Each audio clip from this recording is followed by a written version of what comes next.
All right, so you're here to talk to me about Luigi's Mansion 3 today because you have actually played a certain amount of it. How much have you played so far? Yeah, I've played roughly the first, I'm going to say about 4 hours of the story mode. So I'm reviewing Luigi's Mansion 3 for Vooks.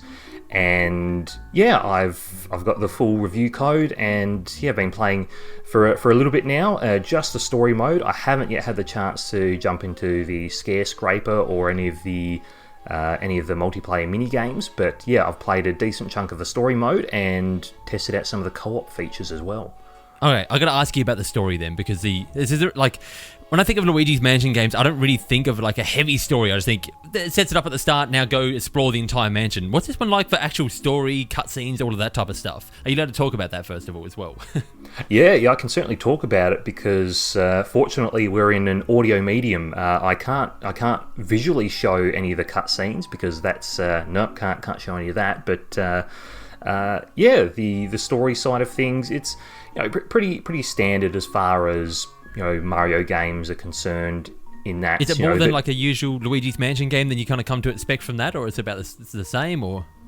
I mean, it's roughly the same from what I recall from the previous Luigi's Mansion games. In that, Luigi finds himself in a dilemma where he's the one who has to rescue his friends this time round instead of Mario being the hero. So yeah, essentially the story is Luigi and his mates in the form of Mario, Princess Peach, and a bunch of Toads accept an invitation to a ritzy resort, which is named The Last Resort, which that's not at all foreshadowing whatsoever. And I think Luigi and his friends, for that matter, after this is the third time now, I think they need to get a lot better at thinking twice before going to these bizarre locations that they receive mysterious invitations to. I hope he doesn't think twice. I really want to keep playing his games. Good point. Good point. So the start there, I did actually notice that you get to play in the mansion before it all goes spooky. Can you tell me a little bit about that at all? Is it just like an interactive, go click on stuff, or? Yeah, you do start off with a little interactive segment where the last resort is all nice and bright and colourful, and there's lots of warm lighting, and it looks really, really pretty. Not quite at the same levels of Super Mario Odyssey pretty, but very, very close.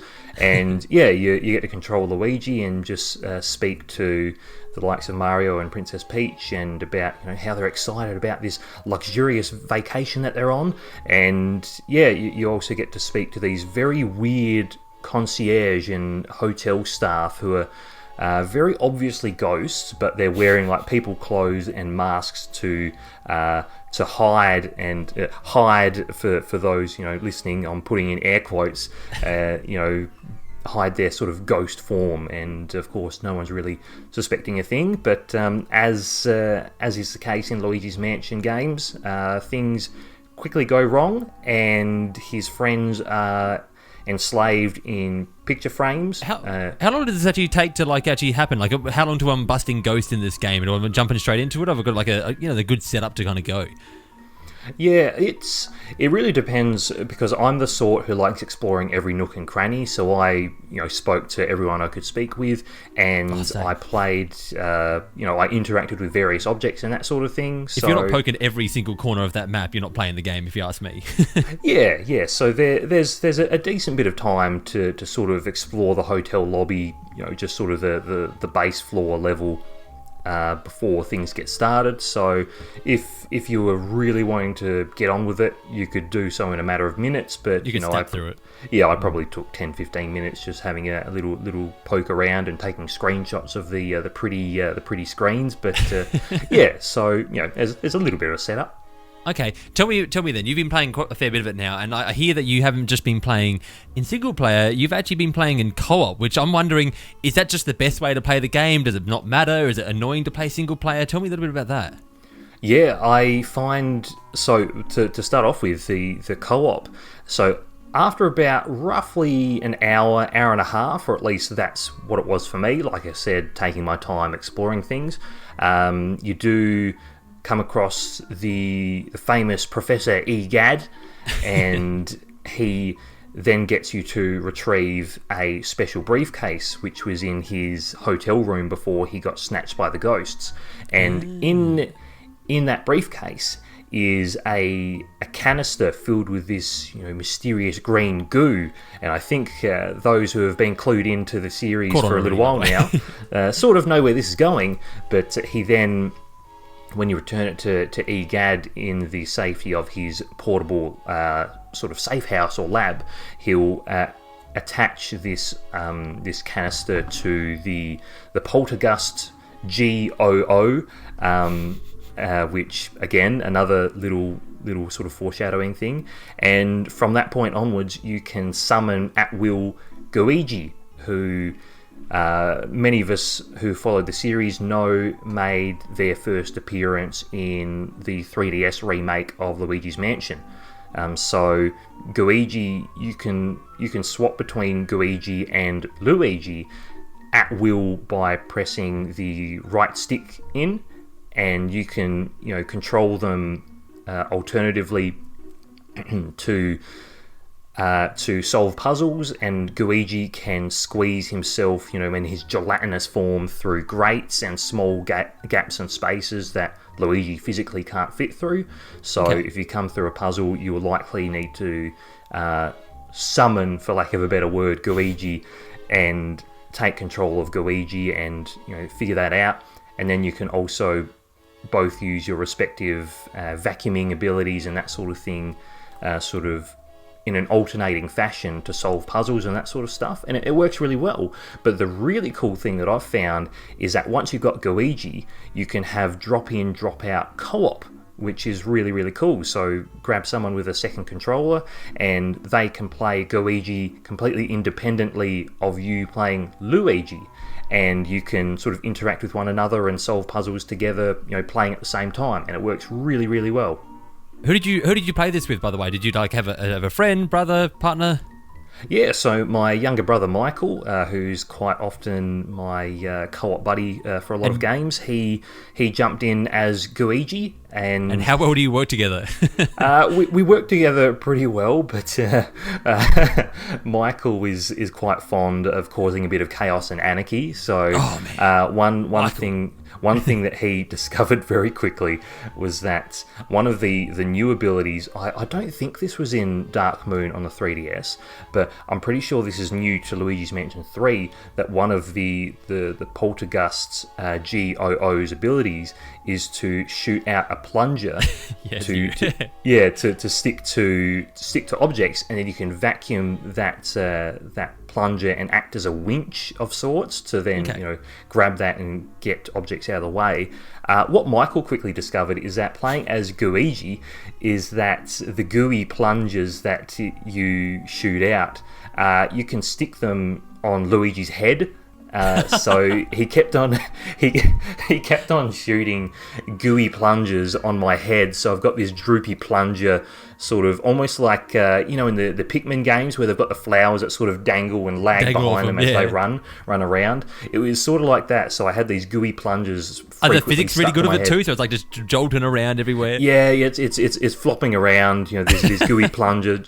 It sort of lasts for about 5 seconds before it sort of dissipates. But it was very very silly and very funny, because I say that sounds great depending who you're playing with. because then when I tried to shoot my plunger towards Luigi, it would just go straight through. It wouldn't stick to Luigi. It'd just go straight through his jelly body. So unfortunately, I couldn't quite get back at him. Okay, I've got to say, I understand your predicament there, because if I was to play with Nat, and I don't want to just throw Michael under the bus here. I'm sure Michael's wonderful, but when I'm playing with Nat in one of these type of games, she's the type of person that just come in, throw plungers around everywhere, just plunger. And I'm like, Nat, we just got to concentrate for a second. And she just keeps throwing plungers, and she's like having a really good laugh. I'm like, no, you don't understand. We need to do this puzzle. When I'm getting frustrated, she's having fun. It's generally how it goes. Oh, there you go. So Nat and Michael, fellow agents of chaos. Yeah, exactly. So now tell me, what do you actually prefer then? Because obviously you've played a little bit with Michael, you've played a little bit by yourself. What's better, playing by yourself, playing with two players?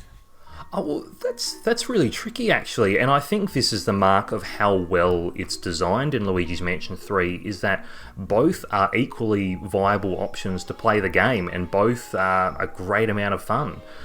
So as far as sheer hilarity and fun, I did slightly prefer playing co-op with Michael, but that's just because of how much we were messing around and just being a couple of Aussie blokes as you are.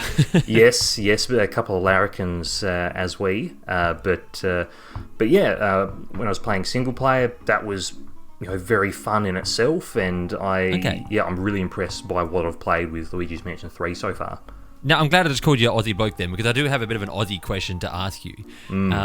Tell me about Luigi and him cracking open a VB. I need to know about this. Yes, so this will be slight spoilers, so I recommend for anyone who wants to go in as blind as possible, perhaps skip ahead a little bit. But so what Eric's referring to here with the VB is, so in Luigi's Mansion, the communication device that you had between Luigi and Professor Egad was the Game Boy Horror.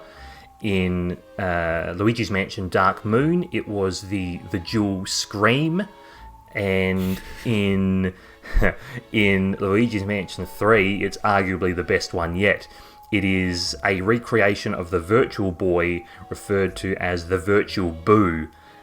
So the whole menu design when you acquire this item about 3/4 of an hour into the game, it's all Virtual Boy styled. It's all this very 80s, 90s styled red, and it's as if you're looking through a Virtual Boy minus the headaches, nausea, and all the other side effects that the Virtual Boy conjured. But they commonly refer to the Virtual Boo as the VB.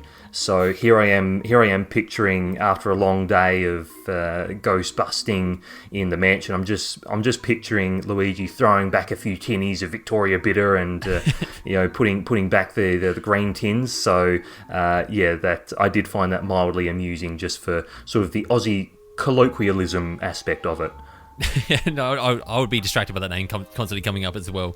I got another question here about an annoying noise that was apparently coming up. Now, have you heard about this? Now, in fact, I'm just going to go into it for you, because basically what I heard was that when you get down to low health, that there's a beeping sound that happens, and then when you get even lower, it gets louder, and it actually muffles the sound, or like slightly lowers the volume of everything else that's happening. Have you been in low health much? Have you even found that you've died or a challenge?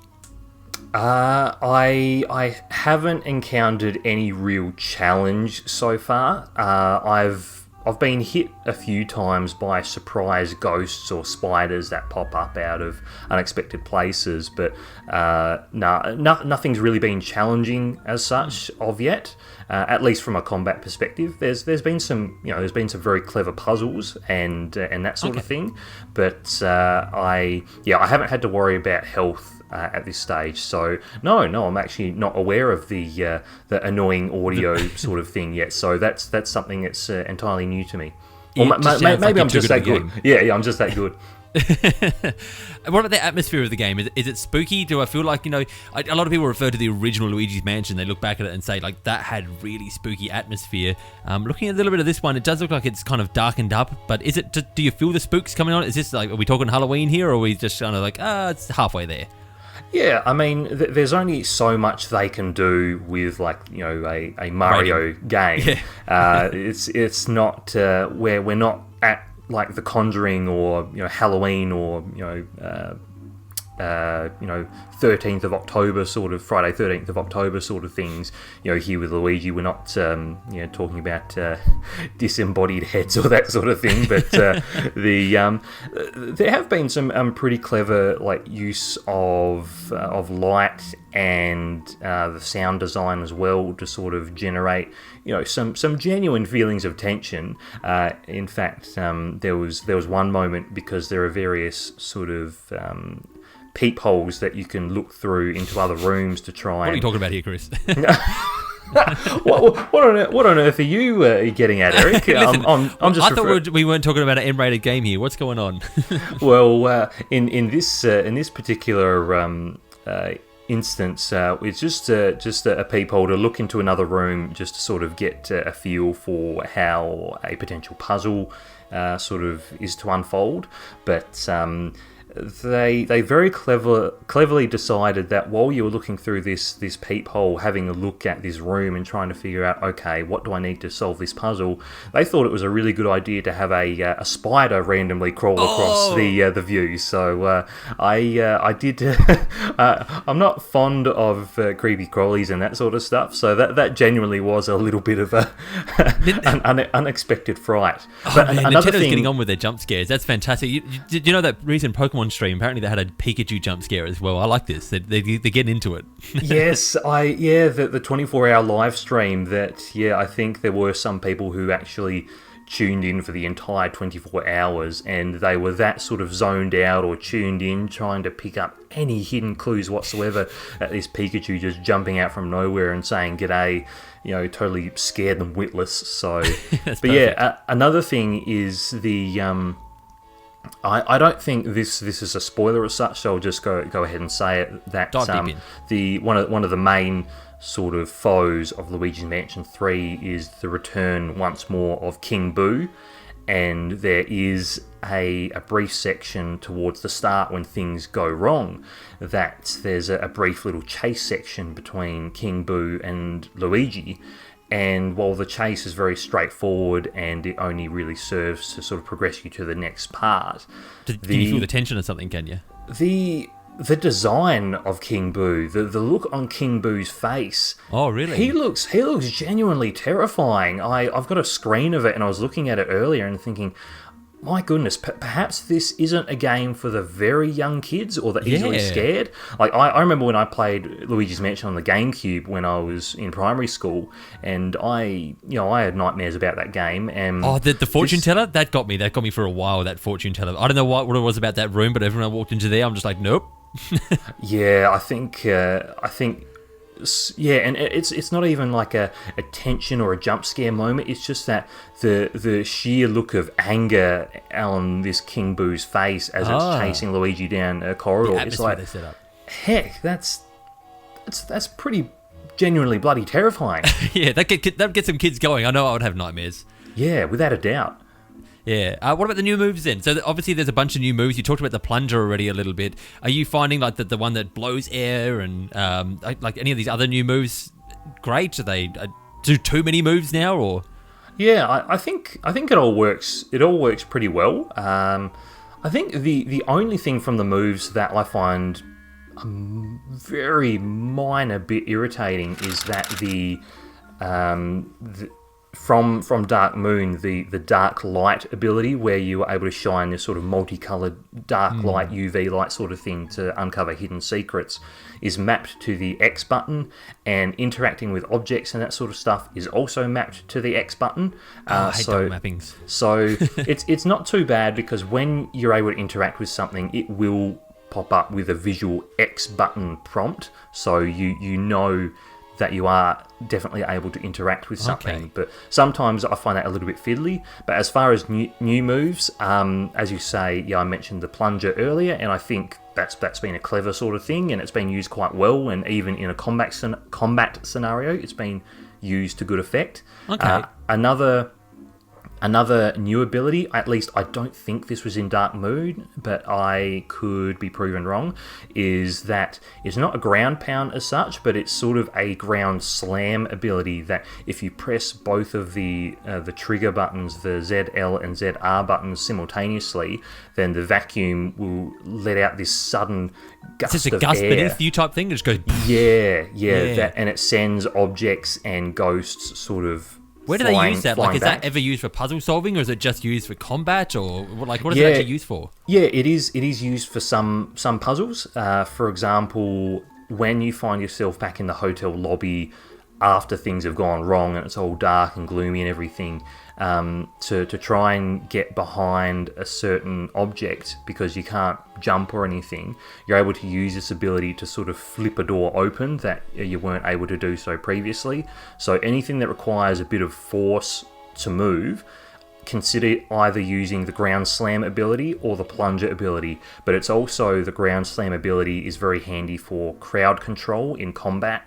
So if you're surrounded by ghosts and you're a little bit overwhelmed and need to separate yourself from the ghosts and create a bit of space, then use the ground slam ability to send them reeling back for a little bit, and it gives you a bit more time to plan out sort of who you're going to target with the torch and vacuum up and that sort of thing. Do you feel like this has made you feel kind of, I guess overpowered would be the word, like with having this, the gust that blows enemies away from you, the fact that you can slam ghosts into each other? Does it feel like combat's a little bit too easy because of all these new abilities and they're not really offering a challenge? Or how do you feel about that? Yeah, as I said earlier, I haven't really been challenged as such from a combat perspective. But I think from Boss memory... fights at all? Sorry? What about the boss fights at all? Have they thrown anything at you, or is it just more puzzle solving type thing? Yeah, I've only really encountered mini bosses. I don't believe Okay. I've encountered any major bosses yet, but the mini bosses in particular serve more, the ones that I've encountered so far serve as mini tutorials or learning opportunities for ways to use the new abilities that you've gained. Are we talking like the portrait ghosty type of things here? Or are we talking actual mini bosses type thing?